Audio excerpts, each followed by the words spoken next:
ಓಂ ಶುಗಸ್ಯ ತದನಾದರ ಶ್ರವಣಾತ್ ತದಾದ್ರವಣಾತ್ ಸೂಚ್ಯತೆ ಹಿ ಓಂ. 1ನೇ ಅಧ್ಯಾಯದ 3ನೇ ಪಾದದ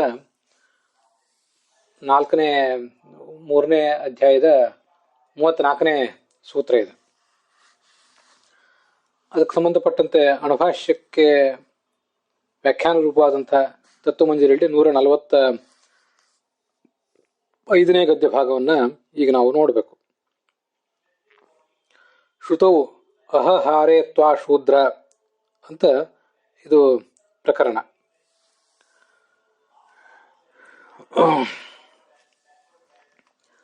ಈ ಪೌತ್ರಾಯಣ ರಾಜ ಏನಿದ್ದಾನೆ ಅವನು ಕ್ಷತ್ರಿಯ ಅಂತ ಆದ್ರೆ ಅವನನ್ನು ಶೂದ್ರ ಅಂತ ಯಾಕೆ ಸಂಬೋಧಿಸಿದ್ದಾರೆ ಅಂತ ಒಂದು ಜಿಜ್ಞಾಸೆ ನಮಗೆಲ್ಲ ಬರಬಹುದು. ಪೌತ್ರಾಯಣಂ ಪ್ರತಿ ರೈಕ್ವ ಮುನಿನ ಸಂಬೋಧನ ಕಾರಣಂತು. ಪೌತ್ರಾಯಣ ಮುನಿಯನ್ನು ಕುರಿತು, ಪೌತ್ರಾಯಣ ಚಕ್ರವರ್ತಿಯನ್ನು ಕುರಿತು ರೈಕ್ವ ಮುನಿ ಹಾರೇ ಶೂದ್ರ ಅಹ ಹಾರೇ ತ್ವಾ ಶೂದ್ರ ಅಂತ ಹೀಗೆ ಸಂಬೋಧಿಸ್ತಾ ಇದ್ದಾನಲ್ಲ, ಅದು ಯಾಕೆ, ಅದಕ್ಕೆ ಕಾರಣ ಏನು, ಅದನ್ನ ಈಗ ನೋಡ್ಬೇಕು. ಶ್ರುತವು ಶ್ರುತಿಯಲ್ಲಿ ಸಂಬೋಧನಂ, ಶ್ರುತಿಯಲ್ಲಿ ಛಾಂದೋಗ್ಯ ಉಪನಿಷತ್ನಲ್ಲಿ ಹೀಗೆ ಸಂಬೋಧಿಸ್ತಾ ಇರುವುದೇನಿದೆಯಲ್ಲ ಅದಕ್ಕೆ ಬೇರೆ ಕಾರಣ ಇದೆ. ಅವನು ಕ್ಷತ್ರಿಯ ಅನ್ನುವುದು, ಅವನು ಶೂದ್ರ ಅನ್ನುವುದು ಕಾರಣ ಅಲ್ಲ. ದೈಹಿಕವಾಗಿ ಆತ ಶೂದ್ರ ಎಂಬುದನ್ನು ಗಮನದಲ್ಲಿಟ್ಕೊಂಡು ಆತನನ್ನ ಹೀಗೆ ಶೂದ್ರ ಅಂತ ಸಂಬೋಧಿಸಲಿಲ್ಲ ರೈಕ್ವ ಮುನಿ. ಹಾಗಾದ್ರೆ ಶೂದ್ರ ಅನ್ನುವುದಕ್ಕೆ ಅರ್ಥ ಏನು, ಕಾರಣ ಈ ಮುಂದಿನಂತೆ ಇದೆ. ಹಂಸಕೃತ ಅನಾದರ ಶ್ರವಣ ಜಾತಯ ಶುಚ ಮುನಿಂ ಪ್ರತಿ ತತ್ವಜಿಜ್ಞಾಸೆಯ ಆದ್ರವಣ ರೂಪ ಯೋಗೇನ. ಈ ಅವನು ಜಾತಿಯಿಂದ ಶೂದ್ರ ಅಂತ ಅರ್ಥ ಅಲ್ಲ, ಇನ್ನೇನು ಹಂಸಕೃತ ಅನಾದರ ಶ್ರವಣ ಜಾತಯ ಶುಚ. ಹಂಸ ಈ ರೈಕ್ವ ರಾಜನನ್ನ ತಿರಸ್ಕಾರ ಮಾಡಿದೆ, ಆದ್ರಿಂದ ಅವನು ದುಃಖದಿಂದ ಕರಗಿ ಹೋಗಿದ್ದಾನೆ. ಕರಗಿ ಹೋಗಿ ಈ ರೈಕ್ವ ಮುನಿ ಕಡೆ ಧಾವಿಸಿ ಬಂದಿದ್ದಾನೆ. ಇದು ಕಾರಣ. ಅಲ್ಲಿ ಆ ಕಥೆ ಹೀಗೆ ಕೇಳಿ ಬರ್ತದೆ. ಈ ಪೌತ್ರಾಯಣ ರಾಜ ರಾತ್ರಿ ಮಲಗಿದ್ದ. ಆಗ ಅಲ್ಲಿ 2 ಹಂಸಗಳು ಹಾರಿ ಹೋಗ್ತಾ ಇದ್ವು. ಅವುಗಳು ಮಾಡೋ ಸಂಭಾಷಣೆ ಇವನಿಗೆ ಕೇಳಿ ಬಂತು. ಒಂದು ಹಂಸ ಇನ್ನೊಂದು ಹಂಸಕ್ಕೆ ಎಚ್ಚರಿಕೆ ಕೊಟ್ಟಿತು, ರಾಜ ಮಹಾ ತೇಜಸ್ವಿ, ಅವನು ತೇಜಸ್ಸನ್ನು ಹೀಗೆ ದಾಟಿ ಹೋಗೋದು ಉಚಿತ ಅಲ್ಲ, ದಾಟಿ ಹೋಗಬೇಡ ಅಂತ ಎಚ್ಚರಿಕೆ ಕೊಟ್ಟಿತ್ತು. ಆಗ ಆ 2ನೇ ಹಂಸ ರೈಕ್ವ ಮುನಿಯ ಮುಂದೆ ಈ ರಾಜ ಏನು ದೊಡ್ಡ ವ್ಯಕ್ತಿ ಅಂತ ರಾಜನನ್ನ ಮೂದಲಿಸಿತು. ಇದನ್ನು ಕೇಳಿಸಿದಂಥ ರಾಜನಿಗೆ ತುಂಬಾ ದುಃಖ ಆಯ್ತು ಮನಸ್ಸಿಗೆ. ದುಃಖದಿಂದ ಅವನು ಕರಗಿದೆ. ಅವನು ತನ್ನ ರಾಜ್ಯದಲ್ಲಿ, ಕಾಶ್ಮೀರ ರಾಜ್ಯ ಅವನು, ಬೆಳಿಗ್ಗೆ ಎದ್ದು ಕೂಡಲೇ ಆ ರೈಕ್ವ ಮುನಿಯಲ್ಲಿದ್ದಾನೆ, ಅವನು ಹುಡ್ಕೊಂಡು ಬಾ ಅಂತ ತನ್ನ ಸಾರಥಿಗೆ ಕಳಿಸಿದ. ಸಾರಥಿ ಕಷ್ಟಪಟ್ಟು ಆತನ ಹುಡುಕಿ ತಂದ ಮೇಲೆ ತಾನು ಕೂಡ ಆ ರೈಕ್ವನ ದರ್ಶನಕ್ಕೆ ಹೊರಟ. ಈ ರಾಜ ಅಲ್ಲಿಗೆ ಬಂದಾಗ ಆ ರೈಕ್ವ ಮುನಿ ತನ್ನ ಅಲೌಕಿಕ ಜ್ಞಾನದಿಂದ ಎಲ್ಲವನ್ನೂ ತಿಳಿದಿದ್ನಲ್ಲ, ತಿಳಿದವನು ಇವನನ್ನ ಶೂದ್ರ ಅಂತ ಸಂಬೋಧನೆ ಮಾಡಿದ. ಅದಕ್ಕೆ ಅರ್ಥ ಏನಂದ್ರೆ, 2 ಅರ್ಥಗಳನ್ನು ಕೂಡ ಆ ಭಾಷ್ಯ, ಟೀಕಾ, ಟಿಪ್ಪಣಿ ಇತ್ಯಾದಿ ಕಡೆಗಳಲ್ಲಿ ಹೇಳಿದ್ದಾರೆ. ಅದೇನು, ಒಂದು ಶುಚ ಆದ್ರವಣ, ಶುಚ ದುಃಖದಿಂದ, ಶುಚೌ ಶುಚ, ಅದು ಶುಚ ದುಃಖದಿಂದ, ಆದ್ರವಣ ಕರಗಿ ಹೋಗಿರುವುದು, ಧ್ರುಗತವು ಅಂತ ಧಾತು, ಮನಸ್ಸು ಕರಗಿದೆ ಒಂದು. ಇನ್ನೊಂದು ಶುಚ ದುಃಖದಿಂದ, ಆದ್ರವಣಾತ್ ಧ್ರುಗತವು ಅಂತ ಧಾತು, ಅದಕ್ಕೇನೆ ಅವನು ಓಡಿ ಹೋಗಿರುವುದು, ಧಾವಿಸಿ ಬಂದಿರುವುದು ಆ ರೈಕ್ವ ಮುನಿಯ ಕಡೆಗೆ, ತಡೆಯಲಾರದೆ ಧಾವಿಸಿ ಬಂದಿರುವುದು. ಈ ತತ್ವಮಂಜರಿಯಲ್ಲಿ ಶುಚ ದುಃಖದಿಂದ ಮುನಿಂ ಪ್ರತಿ ರೈಕ್ವ ಮುನಿಯನ್ನು ಕುರಿತು ತತ್ವಜಿಜ್ಞಾಸೆ ಮಾಡ್ಲಿಕ್ಕಾಗಿ ಆದ್ರವಣ ರೂಪ ಯೋಗೇನ ಧಾವಿಸಿ ಬಂದಿರುವುದು ಅಂತ ಹೀಗಿದೆ. ರಾಘವೇಂದ್ರ ಸ್ವಾಮಿಗಳು ದುಃಖದಿಂದ ಧಾವಿಸಿ ಬಂದಿರುವವನು ಅನ್ನೋ ಅರ್ಥವನ್ನ ತಗೊಂಡಿದ್ದಾರೆ. ಭಾಷ್ಯ, ಟೀಕಾ, ಟಿಪ್ಪಣಿಗಳಲ್ಲಿ ಅದಕ್ಕೆ ಮತ್ತೊಂದು ಅರ್ಥವೂ ಕೂಡ ಇದೆ, ದುಃಖದಿಂದ ಕರಗಿದವನು ಅಂತ. ಇದು ಯೋಗ. ಶಬ್ದಗಳು ರೂಢ ಮತ್ತು ಯೋಗ ಅಂತ 2 ಥರ ಇವೆ, ನಮ್ಗೆ ಅದೆಲ್ಲ ಗೊತ್ತಿದೆ.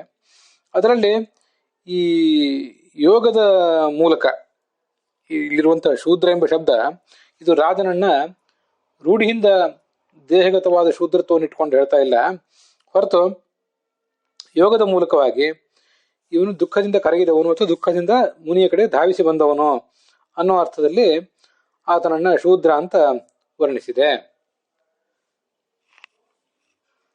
ಹೀಗೆ ಆದ್ರವಣ ರೂಪ ಯೋಗೇನ ಯೌಗಿಕವಾದ ಶಬ್ದವೇ ಹೊರತಿದ್ದು ರೂಢವಾದ ಶಬ್ದವಲ್ಲ. ಹೀಗೆ ಶುಕ್ ಅಂದ್ರೆ ದುಃಖ, ಆ ದುಃಖದಿಂದ ದ್ರ ಅಂದ್ರೆ ಕರಗಿದವನು ಮತ್ತೆ ಮುನಿಯನ್ನು ಕುರಿತು ಧಾವಿಸಿ ಬಂದವನು. ಹಾಗಾದ್ರೆ ಅದು ಶುಗ್ದ್ರ ಅಂತ ಆಗ್ಬೇಕಾಗಿತ್ತು, ಶು ಅಂತ ಹ್ರಸ್ವ ಆಗ್ಬೇಕಾಗಿತ್ತು, ಮತ್ತೆ ಗ ಅಲ್ಲಿ ಕಾಣಿಸ್ಬೇಕಾಗಿತ್ತು.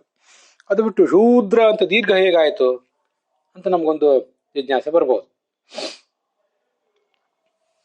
ಈ ರುಜಂ ದ್ರಾವಯತೆ ಯಸ್ಮಾತ್ ರುದ್ರಸ್ತಸ್ಮಾತ್ ಜನಾರ್ದನ ಅಂತ ಬ್ರಹ್ಮಸೂತ್ರ ಭಾಷ್ಯದಲ್ಲಿ ಅದಕ್ಕೆ ನಿಷ್ಪತ್ತಿ ಹೇಳಿದ್ದಾರೆ.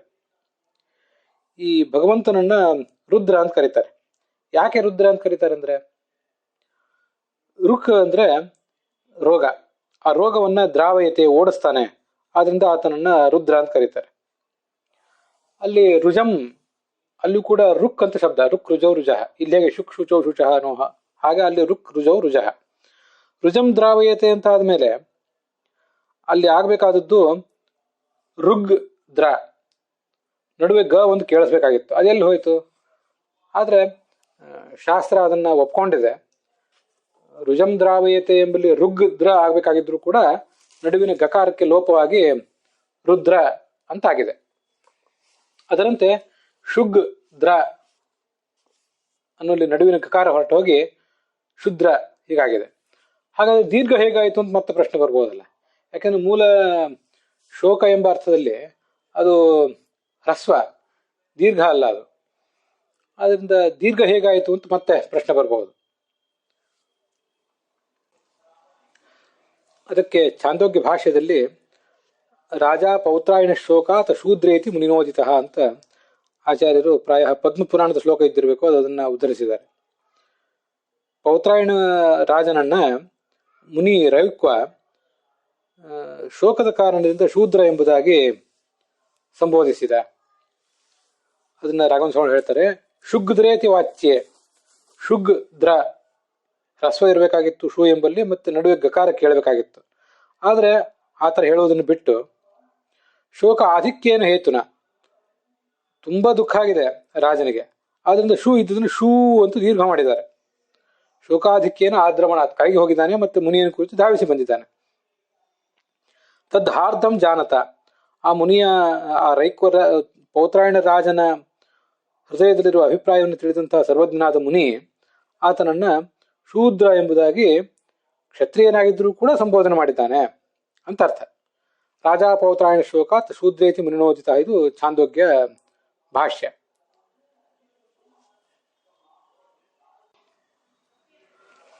ಶುಚೇಹೆ ದಶ್ಚ ಅಂತ ಒಂದು ಸೂತ್ರ ಇದೆ, ಪಾಣಿನಿ ಸೂತ್ರ. ಆದ್ರಿಂದ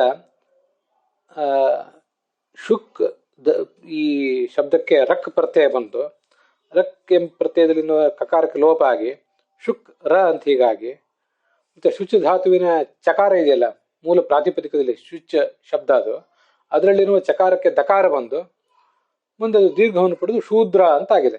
ಹೀಗೆ ಶೋಕ ಬಹಳ ಆಳವಾಗಿರುವುದರಿಂದ ದೀರ್ಘವಾಗಿರುವುದರಿಂದ ಶುಗ್ದ್ರ ಅಂತಿದ್ದನ್ನು ಕೂಡ ಶೂದ್ರ ಅಂತ ಹೇಳಿದ್ದಾರೆ.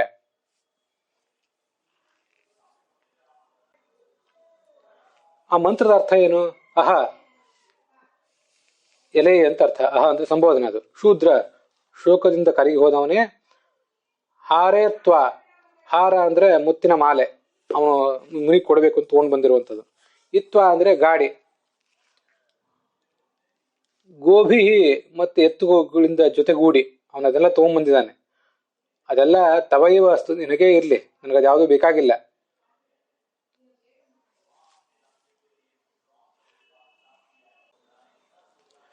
ಅಂತ ಹೀಗೆ ಆ ಮುನಿ ರೈಕ್ವರಾಜನನ್ನು ತಿರಸ್ಕರಿಸಿದ್ದಾನೆ.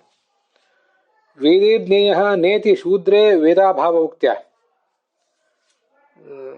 ಬ್ರಹ್ಮಸೂತ್ರ ಭಾಷ್ಯದಲ್ಲಿ ಈ ಶೂದ್ರರಿಂದ ವೇದಗಳ ಮೂಲಕ ತಿಳಿಯಲ್ಪಡುವವನಲ್ಲ ಭಗವಂತ ಅಂತ ವರ್ಣನೆ ಮಾಡಿದ್ದಾರೆ.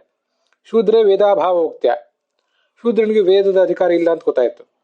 ಆದ್ರಿಂದ ಯತ್ರ ವೇದೋ ರಥಸ್ತತ್ರ ಇತಿ ಸ್ಮೃತ್ಯ ವೇದ ವ್ಯಾಪ್ತತ್ವಾತ್. ಯತ್ರ ವೇದೋ ರಥಃ ತತ್ರ, ಎಲ್ಲೆಲ್ಲಿ ವೇದ ಇದೆಯೋ ಅಲ್ಲೆಲ್ಲ ರಥ ಇರ್ತದೆ. ಎಲ್ಲಿ ವೇದ ಇರುವುದು ಅಂದ್ರೆ ವೇದಾಧಿಕಾರ ಇರುವುದು ಅಂತ ಅರ್ಥ. ಎಲ್ಲಿ ವೇದ, ಯಾರಿಗೆ ವೇದಾಧಿಕಾರ ಇರ್ತದೋ ಅವನಿಗೆ ಈ ಅಶ್ವತರಿ ರಥ, ಆ ಗಂಡು ಕತ್ತೆಯಿಂದ ಹೆಣ್ಣು ಕುದುರೆಯಲ್ಲಿ ಹುಟ್ಟಿದಂಥ ಒಂದು ಪ್ರಾಣಿಯನ್ನು ಹೂಡಿದ ರಥವನ್ನು ಏರುವ ಅಧಿಕಾರ ಇರೋದು ಆತನಿಗೆ ಅಂತ ಗೊತ್ತಾಗ್ತದೆ.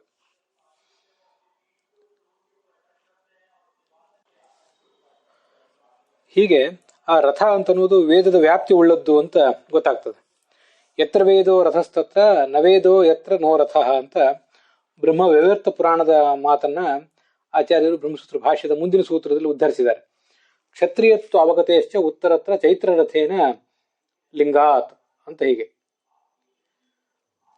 ಅಯಂ ಅಶ್ವತರೀ ರಥ ಇತಿ ಚಿತ್ರರಥ ಸಂಬಂಧಿತ್ವೇನ ಲಿಂಗೇನ ಪೌತ್ರಾಯಣಸ್ಯ ಲಿಂಗ ಕ್ಷತ್ರಿಯತ್ವ ಅವಗತೇಶ್ಚ ಅಂತ ಇದು ಬ್ರಹ್ಮಸೂತ್ರ ಭಾಷ್ಯದ ವಾಕ್ಯ.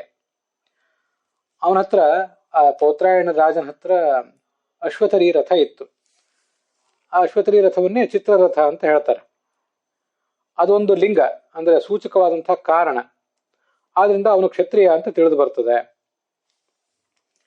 ರಥಸ್ತು ಅಶ್ವತರೀ ಯುಕ್ತ ಚಿತ್ರ ಇತ್ಯಭಿಧೀಯತೆ ಇತಿ ಬ್ರಹ್ಮಾಂಡೆ. ಬ್ರಹ್ಮಾಂಡ ಅಥವಾ ಬ್ರಹ್ಮಪುರಾಣದ ಮಾತಿನಂತೆ ಅಶ್ವತರಿಯಿಂದ ಕೂಡಿದ ರಥವನ್ನ ಚಿತ್ರರಥ ಅಂತ ವರ್ಣನೆ ಮಾಡ್ತಾರೆ.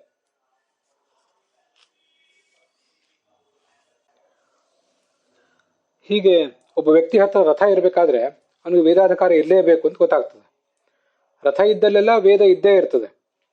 ಆದ್ರಿಂದ ರಥವು ವೇದದಿಂದ ವ್ಯಾಪ್ತವಾಗಿದೆ, ಅರ್ಥಾತ್ ವೇದವು ವ್ಯಾಪಕವಾಗಿದೆ, ರಥವು ವ್ಯಾಪ್ಯವಾಗಿದೆ ಅಂತ ಹೀಗೆ ಗೊತ್ತಾಗ್ತದೆ. ಶೂದ್ರನಲ್ಲಿ ವೇದ ಇಲ್ಲ ಆದ್ರಿಂದ ರಥದ ಅಧಿಕಾರವು ಕೂಡ ಆತನಿಗಿಲ್ಲ ಅಂತ ಗೊತ್ತಾಗ್ತದೆ. ವೇದಾಧಿಕಾರ ಇಲ್ಲ ಆದ್ರಿಂದ ರಥವು ಕೂಡ ಅವನಿಗೆ ಇರೋದಿಲ್ಲ, ರಥವನ್ನು ಏರುವ ಅಧಿಕಾರ ಇರೋದಿಲ್ಲ. ಅಶ್ವತರೀ ರಥ ಇತಿ ವಾಕ್ಯಶೇಷೋಕ್ತ ಸ್ವಾಭಾವಿಕ ರಥ ಸಂಬಂಧಿತ್ವೇನ ತಸ್ಯ ಕ್ಷತ್ರಿಯತ್ವ ಅಪಗಮಾದಿತಿ ಸೂಚಿತಂ. ಮೂಲ ಚಾಂದೋಗ್ಯ ಉಪನಿಷತ್ನಲ್ಲಿ ಅಯಂ ಅಶ್ವತರೀ ರಥ ಅಂತ ಹೀಗೆ ವಾಕ್ಯ ಪ್ರಯೋಗ ಮಾಡಿದ್ದಾರೆ. ಅದನ್ನ ರಾಘವೇಂದ್ರ ಸ್ವಾಮಿಗಳು ವಾಕ್ಯಶೇಷ ಅಂತ ಹೇಳ್ತಿದ್ದಾರೆ. ವಾಕ್ಯಶೇಷ ಅಂದ್ರೆ ಏನು?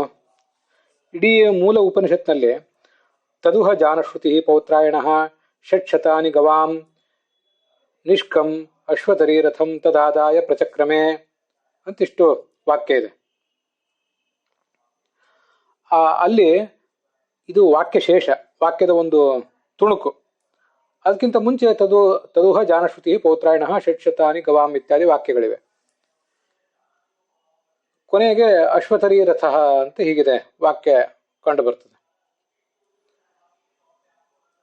ಮತ್ತೆ ಎರಡನೇ ವಾಕ್ಯದಲ್ಲಿ ಕೂಡ ರೈಕು ಇಮಾನಿ ಷಟ್ಶತಾನಿ ಗವಾಂ ಅಯಂ ನಿಷ್ಕಃ ಅಯಂ ಅಶ್ವತರೀ ರಥ ಅಂತ ಹೀಗೆ ಇನ್ನೊಂದ್ಸರಿ ಅಶ್ವತರೀ ರಥ ಅಂತ ಬರ್ತದೆ. ಇವು ವಾಕ್ಯಶೇಷ ಅಂದ್ರೆ ವಾಕ್ಯದ ಒಂದು ತುಣುಕು. ಇದಕ್ಕಿಂತ ಮುಂಚೆ ಗೋವುಗಳು, ಬಂಗಾರ ಇತ್ಯಾದಿಗಳ ವರ್ಣನ ಎಲ್ಲ ಕಂಡು ಬರ್ತದೆ. ಹೀಗೆ ಆ ವಾಕ್ಯಶೇಷದಲ್ಲಿ ಅಶ್ವತರೀ ರಥ ಈ ರೈಕ್ವರಾಜನ ಹತ್ರ ಇರೋದು ಕಂಡು ಬಂದಿರೋದ್ರಿಂದ ಸ್ವಾಭಾವಿಕವಾದಂತಹ ರಥ, ಯಾರೋ ಕೊಟ್ಟಿರುವಂತಹ ರಥ ಅದು ಅವನಿಗಂತಲ್ಲ, ಸ್ವಾಭಾವಿಕವಾಗಿ ಅವನಿಗೆ ವೇದಾಧಿಕಾರ ಇದೆ. ಆದ್ರಿಂದ ಅವನ ಹತ್ರ ರಥವೂ ಕೂಡ ಇದೆ ಅಂತ ಹೀಗೆ ತಿಳಿದು ಬರ್ತದೆ. ರಾಜನಾದ್ರಿಂದ ಅನೇಕ ಸಂಪತ್ತುಗಳ ಜೊತೆ ಈ ರಥವೂ ಕೂಡ ಅವನ ಹತ್ರ ಇತ್ತು. ಅದನ್ನು ಅವನು ದಕ್ಷಿಣೆಯಾಗಿ ಈ ರೈಕು ಮುನಿಗೆ ಕೊಟ್ಟು ಬ್ರಹ್ಮವಿದ್ಯೆಯನ್ನು ಬಯಸಿದ. ಹೀಗೆ ಸ್ವಾಭಾವಿಕವಾದ ರಥದ ಸಂಬಂಧ ಈ ಪೌತ್ರಾಯಣನಿಗೆ ಇರೋದರಿಂದ ಅವನು ಕ್ಷತ್ರಿಯ ಎಂಬುದಾಗಿ ಗೊತ್ತಾಗ್ತದೆ ಅಂತ ಅದರ ತಾತ್ಪರ್ಯ.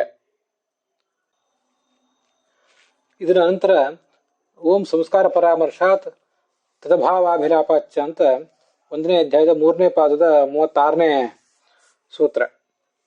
ಅಲ್ಲೇನು ಹೇಳ್ತಿದ್ದಾರೆ? ಉತ್ತಮ ಸ್ತ್ರೀಯರಿಗೆ ವೇದಾಧಿಕಾರ ಇದ್ದೇ ಇದೆ ಅಂತ ವರ್ಣನೆ ಮಾಡಿದ್ದಾರೆ. ಗಾರ್ಗಿ, ಶಚಿ ಮೊದಲಾದಂತಹ ಉತ್ತಮ ಸ್ತ್ರೀಯರಿಗೆ ವೇದಾಧಿಕಾರ ಇದ್ದೇ ಇದೆ. ಶೂದ್ರರಿಗೆ ವೇದಾಧಿಕಾರವನ್ನು ನಿಷೇಧ ಮಾಡಿದ್ದಾರೆ, ಹೌದು. ಅಲ್ಲಿ ಶೂದ್ರ ಅವನಿಗೆ ಮಾತ್ರ ನಿಷೇಧ. ಸ್ತ್ರೀಯರು ಅಂದ್ರೆ ಎಲ್ಲ ಸ್ತ್ರೀಯರಿಗೂ ನಿಷೇಧ ಅಲ್ಲ. ಯಾವ ಸ್ತ್ರೀಯರು ಅಧಮ ಸ್ತ್ರೀಯರಿದ್ದಾರೋ ಅವರಿಗೆ ನಿಷೇಧ, ಉತ್ತಮ ಸ್ತ್ರೀಯರಿಗೆ ನಿಷೇಧ ಯಾವುದು ಕೂಡ ಇಲ್ಲ.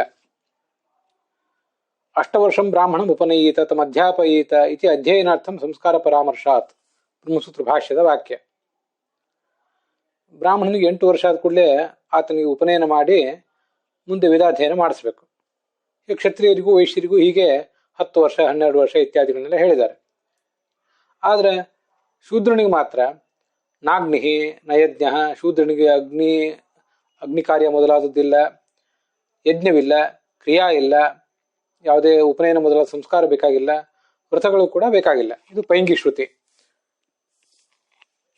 ಏಕಾದಶಿ ಒಂದು ವ್ರತವನ್ನು ಹೊರತುಪಡಿಸಿ ಬೇರೆ ಯಾವುದು ಕೂಡ ಬೇಕಾಗಿಲ್ಲ ಅಂತ ತಾತ್ಪರ್ಯ. ಈ ಪೈಂಗಿ ಶ್ರುತವು ಸಂಸ್ಕಾರ ಅಭಾವ ಅಭಿಲಾಪಾಚ್ಯ, ಆತನ ಸಂಸ್ಕಾರ ಯಾವುದು ಇಲ್ಲ ಅಂತ ವರ್ಣನೆ ಮಾಡಿದ್ದಾರೆ. ಉತ್ತಮ ಸ್ತ್ರೀಣಾಂತೂ ನ ಶೂದ್ರವತ, ಎಲ್ಲ ಭಾಷ್ಯದ ವಾಕ್ಯ ಅದು. ಉತ್ತಮ ಸ್ತ್ರೀಯರಿಗೆ ಶೂದ್ರರಂತಲ್ಲ, ಅವರಿಗೆ ಅಧಿಕಾರ ಇದ್ದೇ ಇದೆ. ಯಾಕೆಂದ್ರೆ ಸಪತ್ನಿಮೇ ಪರಾಧಮ ಅಂತ ಒಂದು ಮಂತ್ರ. ಒಬ್ಬಳು ಉತ್ತಮ ಸ್ತ್ರೀ ನನ್ನ ಸಪತ್ನಿ ಅಂದ್ರೆ ಸವತಿಯನ್ನ ನೀನು ತಿರಸ್ಕಾರ ಮಾಡು, ಅವಳನ್ನು ಹೊಡೆದು ಓಡಿಸು ಅಂತ ಹೀಗೆ ಅರ್ಥ ಇದ್ದಿರ್ಬೇಕು ಅದಕ್ಕೆ. ಒಬ್ಬ ಸಪತ್ನಿಗಿಂತ ನನ್ನ ಸವತಿಗಿಂತ ನಾನು ಮೇಲಿರುವಂತಾಗಲಿ ಅಂತ ಹೀಗೊಬ್ಬ ಉತ್ತಮ ಸ್ತ್ರೀ ಹೇಳ್ಕೊಂಡಿದ್ದಾಳೆ. ಆದ್ರಿಂದ ಅವಳಿಗೆ ಅಧಿಕಾರ ಇರುವುದು ಗೊತ್ತಿದೆ. ಸಂಸ್ಕಾರಾಭಾವೇನ ಅಭಾವಸ್ತು ಸಾಮಾನ್ಯನ ಅಸ್ತಿ ತಾಸಾಂ ಸಂಸ್ಕಾರ. ಈ ಸ್ತ್ರೀಯರಿಗೆ ಸಂಸ್ಕಾರ ಇಲ್ಲ, ಅದರಿಂದ ವೇದಾಧಿಕಾರವೂ ಇಲ್ಲ ಅಂತ ಹೇಳಿದ್ದೇನಿದೆಯಲ್ಲ, ಅದು ಒಂದು ಸಾಮಾನ್ಯ ನಿಯಮ. ಸ್ತ್ರೀಯರಿಗೆ ಸಾಮಾನ್ಯವಾಗಿ ಉಪನಯನ ಇತ್ಯಾದಿಗಳು ಇಲ್ಲ, ಆದ್ರಿಂದ ಅವರಿಗೆ ವೇದಾಧಿಕಾರವೂ ಇಲ್ಲ ಅಂತ ಅನ್ನೋದು ಅಧಮ ಸ್ತ್ರೀಯರಿಗೆ ಸಂಬಂಧಪಡುವಂಥದ್ದು. ಆದರೆ ಉತ್ತಮ ಸ್ತ್ರೀಯರಿಗೆ ಈ ವಿವಾಹ ಅನ್ನುವ ಕಾರ್ಯವೇ ಒಂದು ಸಂಸ್ಕಾರದಂತೆ, ಆದ್ರಿಂದ ಅವರು ವೇದಾಧ್ಯಯನ ಮಾಡಬಹುದು ಅಂತ ಅದರ ತಾತ್ಪರ್ಯ. ಸಾಮಾನ್ಯ ನಿಯಮವನ್ನು ಬಾಧಕ ಇದ್ದಾಗ ಸಡಿಲಿಸಬಹುದು, ಅದು ನಮ್ಗೆ ಗೊತ್ತಿದ್ದೇ ಇರ್ತದೆ. ಆದ್ರಿಂದ ಅಧಮ ಸ್ತ್ರೀಯರಿಗೆ ವೇದಾಧಿಕಾರ ಇಲ್ಲದೆ ಇದ್ರೂ ಕೂಡ ಉತ್ತಮ ಸ್ತ್ರೀಯರಿಗೆ ವೇದಾಧಿಕಾರ ಇದ್ದೇ ಇದೆ. ಮತ್ತು ಉತ್ತಮ ಸ್ತ್ರೀಯರಿಗೂ ಕೂಡ ಉಪನಯನ ಸಂಸ್ಕಾರ ಇಲ್ಲದೆ ಹೋದ್ರೂ ಕೂಡ ವಿವಾಹ ಸಂಸ್ಕಾರ ಇದ್ದೇ ಇದೆ. ಸ್ತ್ರೀಣಾಂ ಪ್ರಧಾನ ಕರ್ಮ ಕನ್ಯಾದಾನ ಕರ್ಮ. ಪ್ರಧಾನ ಅಂದ್ರೆ ಕೊಡುವುದು.